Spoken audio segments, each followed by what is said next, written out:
Today we will begin a brief overview of the Articles of Confederation, which was America's first try at an independent government. When the Continental Congress met in Philadelphia in 1775, it had two aims. First was to approve and sign the Declaration of Independence and deal with the Revolutionary War, and two, come up with a new form of government which would be called the Articles of Confederation. During the convention, there were a few questions that needed to be dealt with.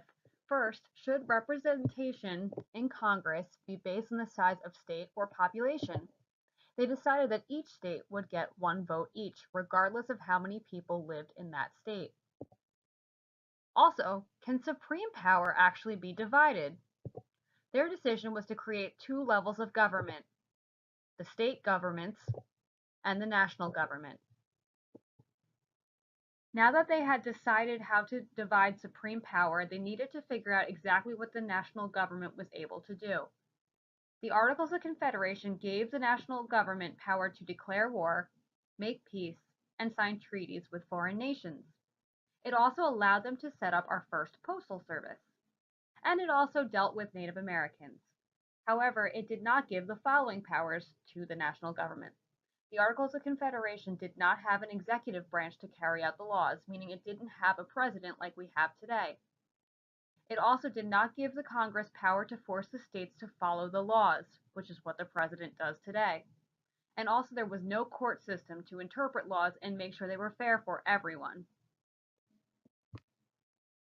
Although the Articles of Confederation are known more for their failures, they did see some success, mostly with governing our new western lands.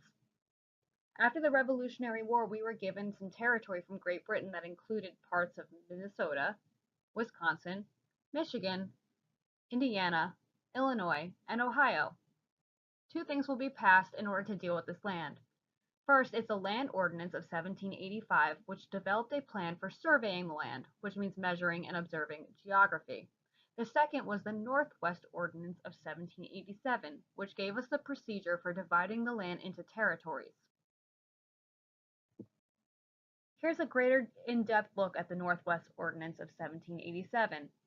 It set up the requirements for admission of new states, which would be coming out of that territory. Congress would appoint a territorial governor and judges, and when a territory had 5,000 voting residents, meaning white men, the settlers could write a temporary constitution and elect their own government.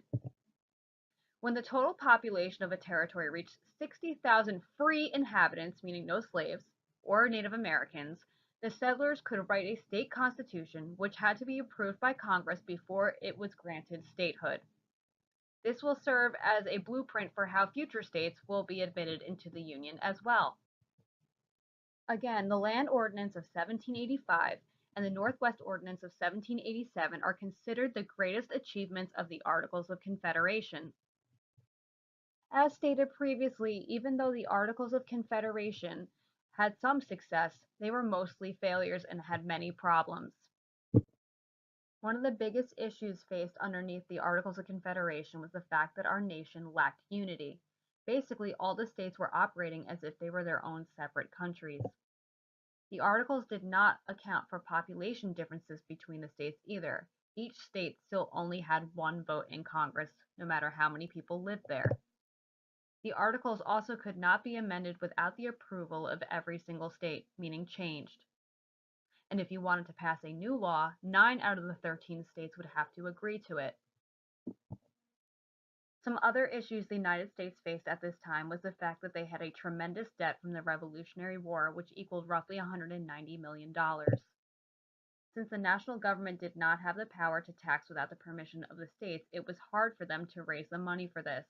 When the U.S. requested this to pay back the debts, the states refused. Also, the national government had no control over trade. Along with the domestic issues of raising money to pay off our debts to England, we had issues with foreign countries as well. Not only did we owe England's government money, the U.S. owed a lot of money to British merchants spanning from before the Revolutionary War, which they also could not pay back because they could not raise taxes. The British also refused to vacate their posts in the Northwest Territory. After the war, the US and England signed the Treaty of Paris, One of the terms of that treaty was that the British leave the Northwest Territory. Now, this might not seem like a big deal, but the British are still occupying the land and they're also turning the Native Americans against the settlers. At this time, Spain had also closed the Mississippi River, meaning no American merchants could use it for traveling or trading. This river is very important because it stems from the Northwest Territory and the Great Lakes all the way to the Gulf of Mexico. When the United States created the Articles of Confederation, they made sure not to give the national government too much power for fear that they would end up with another situation like they did with the King of England. Therefore, Congress was too weak to resolve challenges that Spain and Great Britain presented. This revealed the basic weaknesses of the Confederation government. Again, the national government did not have enough power to effectively deal with any issues concerning the states.